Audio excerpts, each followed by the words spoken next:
ఈయన గారు ఏదో పనుండి బయటకు వెళతానని చెప్పి ఇప్పుడు ఇక్కడికి ఎందుకు వస్తున్నట్టు?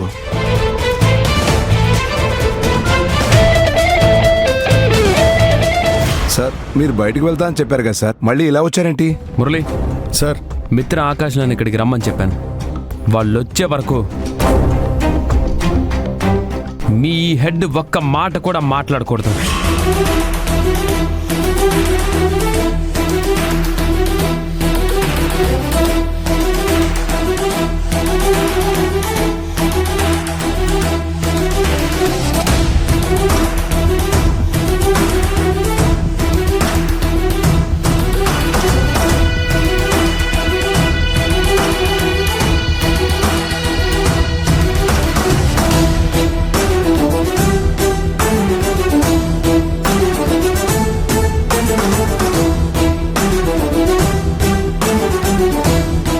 మహేష్, పర్సనల్ వర్క్ ఉంది బయటకు వెళ్తున్నానని చెప్పి నువ్వు ఇక్కడేం చేస్తున్నావు మహేష్? మమ్మల్ని కూడా ఇక్కడికి రమ్మన్నావు ఎందుకు? అవును, నా స్టాఫ్ ప్రాబ్లమ్స్ నావే కదా, వారికి బాధ్యతగా నేనే కదా ఉండాలి. ఇంతకీ ఏంటి నీ ప్రాబ్లం? ఉగాది పండగ బోనస్ ఎంత ఇవ్వమని చెప్పావు?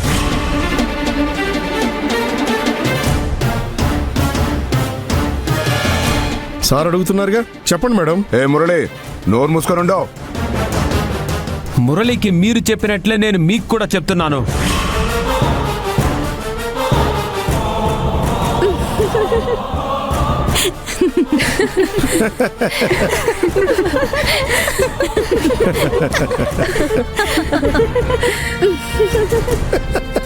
ఏంటి అందరూ ఓ తెగ నవ్వుతున్నారు? ఇక్కడ ఎవరైనా జోక్ వేశారా ఇలా నవ్వుతున్నారు? Useless fellows. What is this Mahesh? ఒక ప్రొడక్షన్ హెడ్ ని ట్రీట్ చేసే విధానం ఇదా? అందరి ముందు కర్ణాకర్ గారు ఇలా అంటే వర్క్ ఎలా నడుస్తుంది? ఆయన మన కంపెనీ సీనియర్ స్టాఫ్. అయినా బోనస్ గురించి ఇక్కడ డిస్కస్ చేయడం ఏంటి? క్యాబిన్కి వెళ్ళి డిస్కస్ చేద్దాం. అవును, మనం బోనస్ ఇచ్చేది వీళ్ళకే కదా, అలాంటప్పుడు వీళ్ళ ముందు డిస్కస్ చేస్తే తప్పేంటి? ఇలా చెప్పండి సార్. ఇందుకే వీళ్ళ ముందు మాట్లాడద్దు అని చెప్తున్నావు. ఎలా బిహేవ్ చేస్తున్నారో చూస్తున్నావుగా. వీళ్ళకి ఎలా మాట్లాడాలి, ఎలా ఉండాలనేది తెలీదు. నీ అండతోనే ఇలా మాట్లాడుతున్నారు. ఇలాంటి వీళ్ళకి కాస్త చోటిస్తే నెత్తినెక్కి కూర్చుంటారు.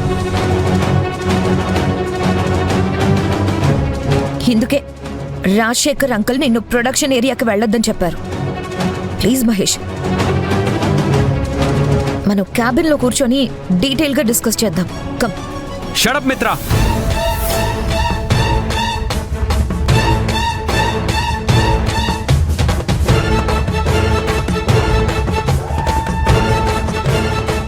I'm your MD. నేనేం చేయాలో నువ్వు డిసైడ్ చేయకు.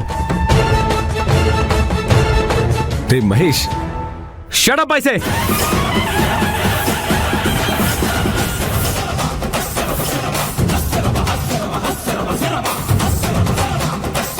నీకు కూడా చెప్తున్నాను ఆకాష్, ఇక్కడ ఉన్న వాళ్ళంతా యానిమల్స్ కాదు, అందరూ మన కంపెనీ స్టాఫ్.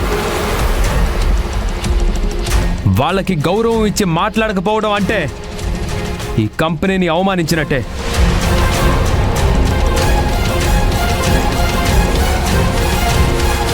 బాస్ అంటే ఇది. 1000 రూపాయలు మాత్రమే బోనస్ ఇవ్వాలనే నిర్ణయం ఎవరిని అడిగి తీసుకున్నారు?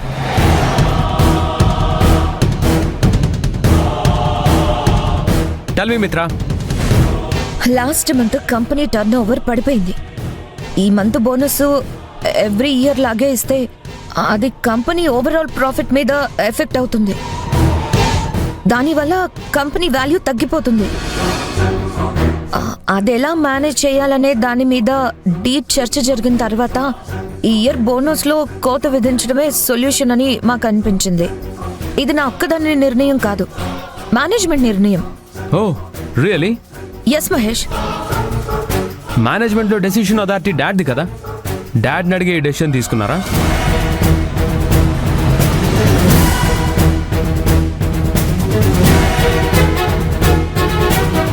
డాడ్తో నేను మాట్లాడి వీళ్ళందరికీ యాజ్ యూజువల్గా బోనస్ ఇమ్మని చెప్తా.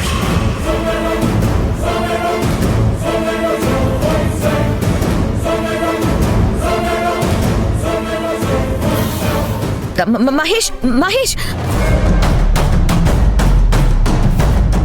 ఇంత చిన్న మ్యాటర్ కోసం అంకుల్కి కాల్ చేయడం ఎందుకు?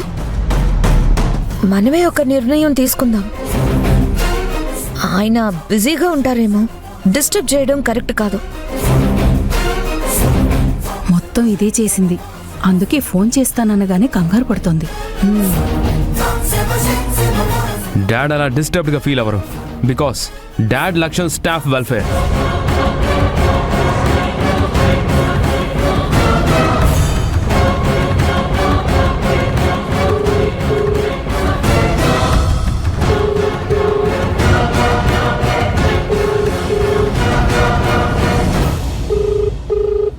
చెప్పు మహేష్. డాడ్, లాస్ట్ మంత్ కంపెనీకి వచ్చిన లాస్ కవర్ చేయాలంటే ఈ ఇయర్ స్టాఫ్కి వర్కర్స్కి ఇవ్వాల్సిన బోనస్ తగ్గించాలన్నది మీరు తీసుకున్న నిర్ణయమా? అందుకే అందరికీ ఓన్లీ 1000 రూపీస్ మాత్రమే బోనస్గా ఇమ్మని మీరు చెప్పారా డాడ్?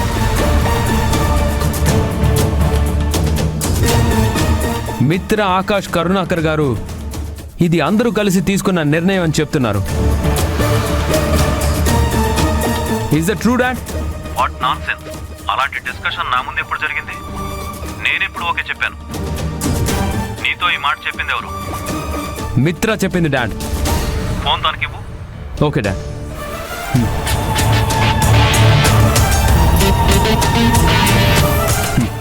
స్పీకర్ ఆన్లో ఉంచి మాట్లాడు.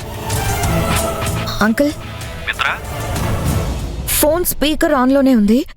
ప్రొడక్షన్ యూనిట్లో ఉన్నాను. ఇక్కడ అందరూ ఉన్నారు uncle.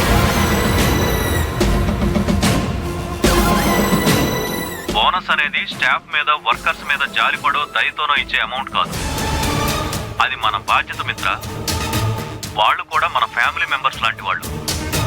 Every year 1 month salary బోనస్గా తీసుకోవడం వాళ్ళ హక్కు.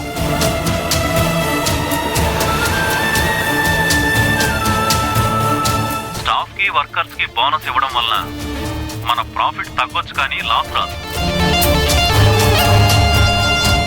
వెంటనే అందరికీ 1 నెల బోనస్గా ఇవ్వండి.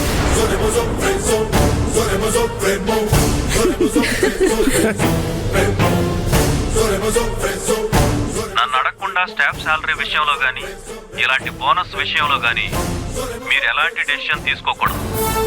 ఓకే, వింటున్నావా మిత్ర? ఓకే, వింటున్నాను.